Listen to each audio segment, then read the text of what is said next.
আসসালামু আলাইকুম। Retail pause and accounting সিস্টেমের টিউটোরিয়ালে আপনাকে স্বাগতম। আজকে আমি একটি রিটেল পস এবং অ্যাকাউন্টিং সিস্টেমের টিউটোরিয়াল দেখাবো। প্রথমত আমি অ্যাপসটি লগ ইন করব। এটি হচ্ছে আমাদের অ্যাপসের হোম পেজ। এখানে আমরা প্রথমত একটি ড্যাশবোর্ড দেখতে পাচ্ছি, অর্থাৎ আমার total purchase, sales, supplier due, customer due এই টোটাল হিসাবটি আমরা ড্যাশবোর্ডে দেখতে পাচ্ছি এবং টপ সেল আইটেম, কোন প্রোডাক্টটি আমার সবথেকে বেশি সেল হচ্ছে সেই আইটেমটি আমরা চার্টের মধ্যে দেখতে পাচ্ছি। এরপর কোন প্রোডাক্টগুলো বর্তমান আমাদের স্টকের মধ্যে সবথেকে বেশি আছে সেই প্রোডাক্টগুলোর আমরা একটি চার্ট দেখতে পাচ্ছি।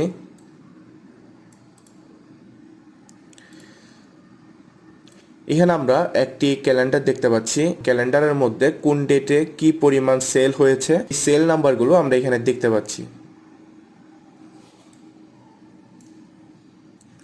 প্রথমত আমরা একটি নতুন প্রোডাক্ট তৈরি করব। নতুন প্রোডাক্ট তৈরি করার জন্য সেটআপে ক্লিক করব, প্রোডাক্ট ইনফরমেশন। এরপর এখানে প্রোডাক্টের যাবতীয় ইনফরমেশন দিতে হবে। ডেসক্রিপশনের মধ্যে আমি একটি প্রোডাক্টের নাম দিব, কিবোর্ড। এরপর পিআইডি হবে কম্পিউটার অ্যাক্সেসরিজ। কম্পিউটার অ্যাক্সেসরিজটা হচ্ছে একটি গ্রুপ যেটা আমি আগে থেকে তৈরি করে নিয়েছিলাম। এখানে আমরা কিছু গ্রুপ নেম দেখতে পাচ্ছি, baby care, beverage, computer accessories, medicine. এরপর আমরা ইউনিট অফ মেজারমেন্ট সিলেক্ট করব। যদি প্রোডাক্টের কোনো ইমেজ থাকে সেক্ষেত্রে আমরা ইমেজ সিলেক্ট করব। ব্র্যান্ড থাকলে ব্র্যান্ড সিলেক্ট করব, বারকোড লেভেল দিতে পারি। এরপর আদার ইনফরমেশন, এখানে আমরা চাইলে একটি অরিজিনাল নেম দিতে পারি, minimum level, maximum level, MRP. এখানে আমরা কিবোর্ডের জন্য একটি প্রাইস বসাবো।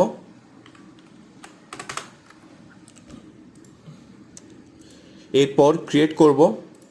এখন আমি পারচেস অর্ডার তৈরি করব। পারচেস অর্ডার তৈরি করার জন্য আমি পারচেস অর্ডারে ক্লিক করব। পারচেস অর্ডার করার জন্য প্রথমত আমাদেরকে একটি ভেন্ডর সিলেক্ট করতে হবে। এখানে আমরা কিছু ভেন্ডর নেম দেখতে পাচ্ছি। যদি আমি নতুন কোনো ভেন্ডর তৈরি করতে চাই সেক্ষেত্রে আমরা ভেন্ডরে ক্লিক করব। এখান থেকে আমরা একটি ভেন্ডর ক্রিয়েট করতে পারি। যখন আমি কোনো সাপ্লায়ার তৈরি করব সেক্ষেত্রে মেইন গ্রুপ হবে ইকুইটি অ্যান্ড লাইবিলিটিস এবং সাব গ্রুপ হবে ডেট পেয়েবল এবং ডেসক্রিপশনের মধ্যে হবে সাপ্লায়ার নেম। এরপর কন্ট্রোল অ্যাকাউন্টের পর আমি এখানে একটি কন্ট্রোল অ্যাকাউন্ট সিলেক্ট করলাম, অ্যাকাউন্ট পেয়েবল, আদার্স। এরপর ক্লাসিফিকেশন হবে সাপ্লায়ার। এরপর আমি ক্রিয়েট বাটনে ক্লিক করব। এখানে আমরা আব্দুল করিম নামে একটি ভেন্ডর দেখতে পাচ্ছি, এটিকে আমরা সিলেক্ট করব। সিলেক্ট করার পর অ্যাড আইটেম থেকে আমি কোন প্রোডাক্টগুলো পারচেস করতে চাচ্ছি সেই প্রোডাক্টগুলো সিলেক্ট করব। এইমাত্র আমি একটি কিবোর্ড ক্রিয়েট করেছিলাম, সেই কিবোর্ড আমি সিলেক্ট করব। এখানে আমরা কোয়ান্টিটি 1 দেখতে পাচ্ছি, এটি চাইলে আমরা চেঞ্জ করে দিতে পারি। আমি 10 করে দিলাম। এরপর সেভ। 10 করার পর আমার বেসিক বিল চলে আসছে 5,500 টাকা এবং টোটাল বিল হচ্ছে 5,500 টাকা। আমরা চাইলে এই বিলের সাথে কোনো এক্সট্রা বিল অ্যাড করতে পারি, যেমন কিবোর্ডগুলোর জন্য আমি একটি ট্রান্সপোর্ট বিল অ্যাড করতে পারি। ট্রান্সপোর্টে ক্লিক করব। এটি আমরা চাইলে সরাসরি অ্যামাউন্ট বসাতে পারি অথবা পার্সেন্টেজ দিতে পারি। যদি আমি অ্যামাউন্ট বসাই সেক্ষেত্রে অ্যামাউন্টে দিব, যদি পার্সেন্ট হয় সেক্ষেত্রে পার্সেন্টের মধ্যে দিব। এখানে আমি 100 ট্রান্সপোর্ট কস্ট দিলাম, এরপর অ্যাড, এবং আমাদের বিলটি চেঞ্জ হয়ে গেছে। বেসিক হচ্ছে 5,500 টাকা, এরপর ট্রান্সপোর্ট কস্ট 100 টাকা, তাহলে টোটাল হচ্ছে 5,600 টাকা। এখানে আমরা যে কস্ট নেমগুলো দেখতে পাচ্ছি এর বাইরে যদি কোনো কস্ট নেম প্রয়োজন হয় সেক্ষেত্রে আমরা অ্যাড করে নিতে পারি। প্রথমত এখানে আমাদের কস্ট নেম দিব, এরপর ফর্মুলাগুলো বসাবো। অর্থাৎ কস্টটি যদি আমরা প্লাস অ্যামাউন্টের জন্য ইউজ করি তাহলে অ্যামাউন্ট প্লাস দিব, যদি মাইনাসের জন্য হয় মাইনাস। আর কস্ট যদি আমি পার্সেন্টেজ হিসাবে ইউজ করতে চাই সেক্ষেত্রে আমি এখান থেকে পার্সেন্ট প্লাস অথবা পার্সেন্ট মাইনাস অ্যামাউন্ট হিসাবে ইউজ করতে পারি। এই কিবোর্ডটি সম্পূর্ণ বাকিতে ক্রয় করছি, তাই আমি ক্রিয়েট বাটনে ক্লিক করব। পারচেস অর্ডারটি ক্রিয়েট হলো। এখন আমি প্রোডাক্টের স্টক দেখব এবং পার্টি লেজার দেখব। স্টক দেখার জন্য স্টক রিপোর্টে ক্লিক করব। এখানে আমরা কিবোর্ড দেখতে পাচ্ছি। কিবোর্ড রিসিভ হয়েছে 10টি এবং স্টকের মধ্যে বর্তমান 10টি কিবোর্ড রয়েছে। এখানে আমরা কিবোর্ডগুলো যেই সাপ্লায়ার থেকে পারচেস করেছিলাম ওই সাপ্লায়ারকে কোনো পেমেন্ট করি নাই, অর্থাৎ আমরা বাকিতে পারচেস করেছিলাম। তো এখন আমরা সাপ্লায়ারের লেজার দেখব।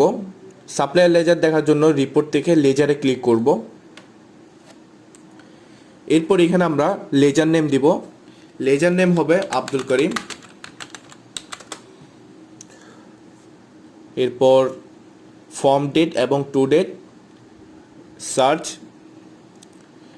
এখানে আমরা সাপ্লায়ারের লেজার দেখতে পাচ্ছি account Abdul Karim, account posting for bill number 10102, bill date হচ্ছে 14 তারিখ এবং অ্যামাউন্ট হচ্ছে 5,600 টাকা। এখন আমি টাকাটা তাকে পরিশোধ করব। পরিশোধ করার জন্য account transaction, receive payment. Receive পেমেন্টে আসার পর ক্যাশ ব্যাংক, এখান থেকে আমরা ক্যাশ ইন হ্যান্ড দিব। এরপর অ্যাকাউন্ট হেড, অ্যাকাউন্ট হেড হবে অ্যাকাউন্ট পেয়েবল আদার্স। এরপর অ্যাকাউন্ট নেম দিব আব্দুল করিম এবং যেই টাকাটি আমি পরিশোধ করব তা এখানে লিখব 5,600 টাকা। অ্যাড, ওকে, ক্রিয়েট। আব্দুল করিমকে আমি টাকাটি পরিশোধ করে দিয়েছি। এখন আমি চাইলে এই ভাউচারটি প্রিন্ট দিতে পারি। প্রিন্ট দেওয়ার জন্য প্রিন্টে ক্লিক করব। এটি হচ্ছে ভাউচার। এখন আমরা আবার লেজার দেখব। লেজারের মধ্যে আমরা দেখতে পাচ্ছি ডেবিট ক্রেডিট ইকুয়াল এবং ব্যালেন্স জিরো, অর্থাৎ সে আমার থেকে যে টাকাটি পেত সেটি আমি পরিশোধ করে দিলাম। এতক্ষণ আমরা দেখেছিলাম কিভাবে পারচেস করতে হয়, কিভাবে সাপ্লায়ারের লেজার দেখতে হয়, অ্যাকাউন্টিংয়ে কিভাবে ট্রানজ্যাকশন করতে হয়। এখন আমরা দেখব কিভাবে সেল করতে হবে। এখানে আমরা কিবোর্ড কিনেছিলাম 10টি। এই 10টি থেকে আমি কিছু সেল করব। সেল করার জন্য নিউ সেলে যাওয়ার পর এখানে আমরা একটি ফর্ম দেখতে পাচ্ছি এবং এখানে প্রথমে দেওয়া আছে বারকোড এবং কোয়ান্টিটি। যখন কোনো প্রোডাক্ট বারকোড মেশিনে স্ক্যান করবেন, স্ক্যান করার সাথে সাথে প্রোডাক্টটি চলে আসবে, অথবা আপনি চাইলে ম্যানুয়ালি অ্যাড করতে পারবেন। প্রথমত আমরা দেখব কিভাবে বারকোড দিয়ে প্রোডাক্ট অ্যাড করতে হয়। আমি এখানে বারকোড নাম্বার দিলাম। বারকোড নাম্বার দেওয়ার পর কিবোর্ডটি চলে আসছে। আইটেম ইনফো কিবোর্ড, কোয়ান্টিটি 1, স্টকের মধ্যে 10টি আছে, রেট 700 টাকা এবং অ্যামাউন্ট হচ্ছে 700 টাকা। আইটেম অ্যাড করার পর এই 700 টাকাটি যদি আমি পেমেন্ট করতে চাই তাহলে কন্ট্রোল এক্স দিব। কন্ট্রোল এক্স দেওয়ার পর এখানে আমি অ্যামাউন্টটি লিখে দিব। এরপর এন্টার। ওকে, ক্রিয়েট হলো। এখন আমরা স্টক দেখব।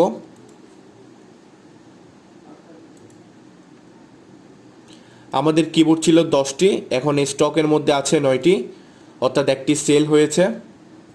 এখন আমরা আরেকটি সেল তৈরি করব। এখানে একটি প্রোডাক্ট অ্যাড করলাম। যদি আমরা আইটেম ওয়াইজ কোনো ডিসকাউন্ট দিতে চাই সেক্ষেত্রে আমি এডিটে ক্লিক করব। এডিটে ক্লিক করার পর এখান থেকে আমরা চাইলে ডিসকাউন্ট দিতে পারি। যেমন আমি 1% দিলাম। 1% দেওয়ার পর আপডেট। তার আগের অ্যামাউন্ট ছিল 700 টাকা, 1% ডিসকাউন্ট দেওয়ার পর অ্যামাউন্ট দাঁড়ালো 693 টাকা। তার মানে এখানে আমরা ডিসকাউন্ট ব্যাড যাই বলি আমরা দুইভাবে দিতে পারি। একটি হচ্ছে আইটেম ওয়াইজ দিতে পারি অথবা পুরো ইনভয়েসের উপর দিতে পারি। এখানে ডিফল্ট কাস্টমার ক্যাশ সেলস দেওয়া আছে। যদি আমরা বাকিতে সেল করতে চাই অথবা কোনো কাস্টমার সিলেক্ট করতে চাই সেই ক্ষেত্রে আমরা কন্ট্রোল বি দিব। কন্ট্রোল বি দেওয়ার পর এখান থেকে আমরা কাস্টমার সিলেক্ট করতে পারবো।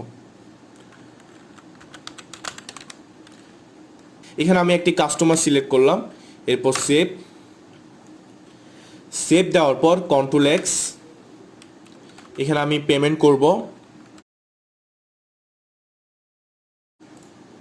পেমেন্ট করার পর আমরা ইনভয়েস দেখব। এটি হচ্ছে আমাদের ইনভয়েস। এই ইনভয়েসটা আমরা পস প্রিন্টার অথবা সাধারণ প্রিন্টারের মধ্যে আমরা প্রিন্ট দিতে পারি। কোনো কারণে আপনি যদি বারকোড ছাড়া ম্যানুয়ালি আইটেম অ্যাড করতে চান, সেক্ষেত্রে সার্চে ক্লিক করবেন। ক্লিক করার পর এখানে আমরা সবগুলো প্রোডাক্ট দেখতে পাচ্ছি। যে প্রোডাক্টটি আমি সিলেক্ট করব ওই প্রোডাক্টটিকে আমি টিক মার্ক দিব। টিক মার্ক দেওয়ার সাথে সাথে কিন্তু আমার প্রোডাক্টটি চলে আসছে। এভাবে চাইলে আমি প্রয়োজনীয় প্রোডাক্টগুলো সিলেক্ট করে নিতে পারি।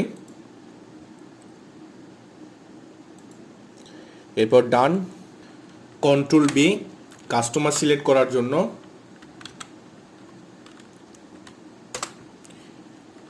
সেভ, কন্ট্রোল এক্স পেমেন্ট করার জন্য।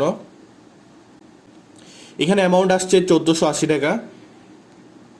আমি 80 টাকা ডিউ রেখে 1400 টাকা পেমেন্ট করব। ওকে, এখন আমি এই কাস্টমারের লেজারটি দেখব। এখানে আমরা তার টোটাল ট্রানজ্যাকশনটি দেখতে পাচ্ছি এবং তার কাছে 80 টাকা ডিউ রয়েছে। এটি আমরা কাস্টমার ডিউ কালেকশন থেকেও দেখতে পারি। যদি আমরা কাস্টমার ডিউ কালেকশনে আসি, এই রিপোর্ট থেকে আমরা কোন কাস্টমারের কাছে আমরা কত টাকা পাবো সেই অ্যামাউন্টটা এখানে দেখতে পাবো। এক্সাম্পল, কোনো কাস্টমার যদি তার পাওনা টাকা পরিশোধ করতে চায়, যেমন আবদুল্লাহ আল মামুন, তার কাছে আমি 80 টাকা পাবো, সেই যদি তার টাকাটি পরিশোধ করতে চায়, সেই ক্ষেত্রে অ্যাকাউন্ট ট্রানজ্যাকশন, রিসিভ পেমেন্ট এবং এখান থেকে ক্যাশ ব্যাঙ্কে ক্যাশ ইন হ্যান্ড সিলেক্ট করব। এরপর অ্যাকাউন্ট হেড হবে অ্যাকাউন্ট রিসিভেবল, অ্যাকাউন্ট নেম, এরপর সে কি পরিমাণ টাকা পরিশোধ করতে যাচ্ছে টাকা অ্যামাউন্ট এখানে আমরা লিখব। এরপর ক্রিয়েট। এখন আমরা কাস্টমার ডিউ কালেকশনে যাব। এখানে আমরা জিরো দেখতে পাচ্ছি, অর্থাৎ তার যেই ডিউটি ছিল সে পরিশোধ করে নিয়েছে। পরিশোধ করার পর যদি এরপর কোনো টাকা থাকে সেই অ্যামাউন্টে আমরা এখানে দেখব, অথবা সে যদি পুরো টাকাটি পরিশোধ করে থাকে তাহলে এখানে জিরো দেখাবে। সেমভাবে যদি আমরা লেজারে যাই তাহলে কিন্তু তার ব্যালেন্সটি জিরো দেখাবে। এরপর এখানে আমরা রিপোর্টের মধ্যে অর্ডার লিস্ট দেখতে পাচ্ছি। অর্ডার লিস্টের মধ্যে আমি কি পরিমাণ পারচেস অর্ডার করেছি সেই তথ্যগুলো এখানে রয়েছে। এরপর সেলস রিপোর্টের মধ্যে আমি কি পরিমাণ সেলস করলাম, কোন কোন তারিখে সেল করলাম এবং কোন তারিখে কতগুলো সেল হলো, সেই তথ্যগুলো আমরা চাইলে এখান থেকে ফাইন্ড আউট করতে পারি। যেমন আমরা এখানে কিছু ডেট দেখতে পাচ্ছি, এই ডেটগুলোর মধ্যে কোন ডেটে কি পরিমাণ সেল হয়েছে সেটি আমরা পাশে দেখতে পাচ্ছি। যেমন 14 তারিখ আমার 60টি সেল হলো, 10 তারিখ 3টি, 13 তারিখ 3টি, 12 তারিখ 2টি। এখন আমরা যদি কোনো ডেট সিলেক্ট করি ওই ডেটের ডাটাগুলো আমরা এখানে দেখতে পাবো। 14 তারিখ সিলেক্ট করার পর আমরা 14 তারিখের ডাটাগুলো দেখতে পাচ্ছি। 14 তারিখের পাশাপাশি যদি আমি আরেকটি ডেট সিলেক্ট করি সেক্ষেত্রে আমরা এই দুইটি ডেটের ডাটা দেখতে পাবো। আমরা যদি দেখতে চাই কোন ডেটে আমার সব থেকে বেশি সেল হলো সেক্ষেত্রে আমরা চার্ট দেখতে পারি। এখান থেকে চার্টের মধ্যে আমরা দেখতে পাচ্ছি কোন ডেটে আমার কি পরিমাণ সেল হলো। এখানে আমরা 14 তারিখ সব থেকে বেশি সেল দেখতে পাচ্ছি 60টি, আর অন্যান্য ডেটে 3টি, 2টি, 1টি এভাবে সেল দেখানো হচ্ছে। এরপর কাউন্টার, যদি আপনার কোনো শপের মধ্যে অনেকগুলো কাউন্টার থাকে তাহলে আপনি কাউন্টার ওয়াইজ সেল দেখতে পারেন, অর্থাৎ আপনার যদি অনেকগুলো ব্রাঞ্চ থাকে বা কাউন্টার থাকে সেক্ষেত্রে আপনি কাউন্টার ওয়াইজ ডাটা দেখতে পারেন। কোন কাউন্টারের মধ্যে আপনার সব থেকে বেশি সেল হচ্ছে সেটা আপনি এখান থেকে দেখতে পারবেন। আমাদের কাছে যেহেতু একটি কাউন্টার তাই আমি এখানে একটি কাউন্টারের ডাটা দেখতে পাচ্ছি। এরপর পেমেন্ট মেথড, আপনার সেলগুলো কি পরিমাণ ক্যাশে হচ্ছে, কি পরিমাণ কার্ডের মধ্যে এবং কি পরিমাণ চেকের মধ্যে হচ্ছে সেই ডিটেলগুলো আপনি এখানে দেখতে পারবেন। এরপর অ্যামাউন্ট রেঞ্জের মধ্যে আমি যদি চাই আমার 100 টাকা থেকে 500 টাকা পর্যন্ত যেই ট্রানজ্যাকশনগুলো হলো সেই ট্রানজ্যাকশনগুলো আমি দেখতে যাচ্ছি, তাহলে আমি 100 লিখলাম এবং 500 লিখলাম, গো। এখানে আমরা 3টি ডাটা দেখতে পাচ্ছি, 115, 171 এবং 100, অর্থাৎ আমার 100 থেকে 500-র মধ্যে যেই ট্রানজ্যাকশনগুলো হলো সেই ট্রানজ্যাকশনগুলো এখানে চলে আসছে। যদি আমি 500 থেকে 1000 দেখতে চাই তাহলে আমি এখানে 500 থেকে 1000 লিখব, গো। এখানে আমরা সেম 3টি ট্রানজ্যাকশন দেখতে পাচ্ছি 500 থেকে 1000-এর মধ্যে। প্রথমটি হচ্ছে 700, এখানে দুইটি 700, এরপর আরেকটি হচ্ছে 679 টাকা। সেলস রিপোর্টের পর রয়েছে কাস্টমার ডিও, এটি আমরা অলরেডি দেখলাম। এরপর সাপ্লায়ার ডিও। সাপ্লায়ার ডিও হচ্ছে কাস্টমার ডিওর মতো, অর্থাৎ কোন সাপ্লায়ার বা ভেন্ডর আমার থেকে কত টাকা পাবে সেই ডিটেলগুলো আমি এখান থেকে দেখতে পাবো। এরপর রয়েছে ট্রায়াল ব্যালেন্স, এটি হচ্ছে আমাদের ট্রায়াল ব্যালেন্স রিপোর্ট। এরপর রয়েছে adjustment trial balance, balance sheet. Balance শিটে আমার অ্যাসেট এবং লাইবিলিটিসগুলো আমরা দেখতে পারবো। এরপর ইনকাম স্টেটমেন্ট। ইনকাম স্টেটমেন্ট থেকে একটি কোম্পানির বা একটি শপের কী পরিমাণ প্রফিট হয়েছে এবং কী পরিমাণ লস হয়েছে বা এক্সপেন্স হয়েছে সেটি আমরা এখান থেকে দেখতে পারবো। যেমন এখানে আমরা দেখতে পাচ্ছি রেভিনিউর মধ্যে আমরা রেভিনিউ ফ্রম অপারেশন অর্থাৎ সেল করে আমি এই টাকাটি পেয়েছি। সেল করা ছাড়াও আমার অনেক ধরনের টাকা আসতে পারে, তো সব মিলিয়ে আমার হচ্ছে নেট প্রফিট এত টাকা। আর এক্সপেন্সের মধ্যে ম্যানুফ্যাকচারিংয়ের মধ্যে আমরা একটা অ্যামাউন্ট দেখতে পাচ্ছি। ম্যানুফ্যাকচারিং বলতে পারচেস বোঝানো হচ্ছে, পারচেস করা মানে হচ্ছে খরচ করা, আর খরচ মানে হচ্ছে এক্সপেন্স। সো আমি এত টাকা পারচেস করলাম অর্থাৎ খরচ করলাম, তার মানে এই রিপোর্ট থেকে আমাদের প্রফিট অ্যান্ড লস আমরা দুইটি বের করতে পারবো। এরপর ব্যালেন্স শিটটা আমরা একটু দেখি। ব্যালেন্স শিটে অ্যাসেট এবং লাইবিলিটিসের ফিগারগুলো থাকে। আমাদের অ্যাসেট এবং ইকুইটি অ্যান্ড লাইবিলিটিসের ব্যালেন্সের পজিশনগুলো আমরা এখান থেকে দেখতে পারবো। এরপর রয়েছে set up, item group set up, অর্থাৎ আইটেমের জন্য আপনি চাইলে গ্রুপ সেট আপ করতে পারেন, ফিস্ক্যাল ক্রিয়েট করতে পারেন। Shop information, packing, brand, unit of measurement, product information, account set up, account group. Account গ্রুপের মধ্যে আমাদের চার্ট অফ অ্যাকাউন্টের গ্রুপগুলো রয়েছে, যেমন asset, equity and liabilities, expense, revenue. এখান থেকে চাইলে আমরা ইচ্ছে মতো সাব গ্রুপ তৈরি করতে পারি।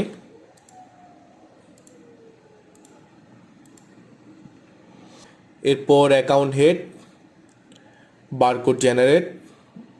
এখান থেকে আমরা চাইলে বারকোড তৈরি করতে পারি। যে প্রোডাক্টের উপর আপনি বারকোড তৈরি করতে চাইবেন সেই প্রোডাক্টটি সিলেক্ট করবেন। সিলেক্ট করার পর কোয়ান্টিটি,